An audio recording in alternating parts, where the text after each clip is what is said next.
1933, Estancia, New Mexico. I was in those days, and always will be, the paranormal investigative assistant of the Grand White Wizard William Butler Yeats. You see, the Hermetic Order of the Golden Dawn had heard whispers in the ether, the calls to an unnamed horror and a fight for power to be.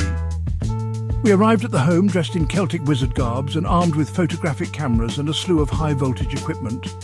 I knew something was wrong when I stepped foot inside, but Mr. Yeats assuaged my fear. "Don't sweat it, little britches! We're Wye-eyed wizards." I set up in the living room of the dilapidated home, unbeknownst to the looming doom.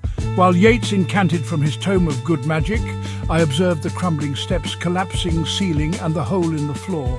That's when I noticed him. "Yeats!" he screamed as he popped out of the back room, dressed in Celtic wizard clothes and waving his hand in small semicircles. "Aleister Crowley!"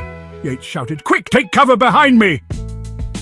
The dark magician Aleister Crowley stood tall and bellowed, "I've come to claim the souls that resided in this residence. I will defeat you if I must." "You must!" Master Yeats screamed. The two old men wizards circled each other, shouting spellworks. "I really hate to trip Beauty got lock!" To which my master countered with, "As they croaky see myself in the pistol smoky fool!" I sat in awe, watching as the two old men circled and shouted, then countered with shouting, then circling, and nothing happened. It was when Mr. Crowley pulled out a dagger and Mr. Yeats pulled out his holy nunchaku that I realized magic wasn't real. "You! What are you?" Crowley screamed. "I am the hope of the universe. I am the answer to all living things that cry out for peace," Yeats replied.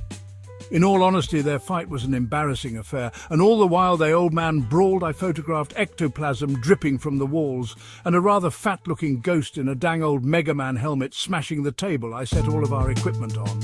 In time, the fight became known as the Battle of Ayers Road, but I will always remember it as that time an obese spirit smashed all of my stuff while William Butler Yeats kicked Aleister Crowley in the balls.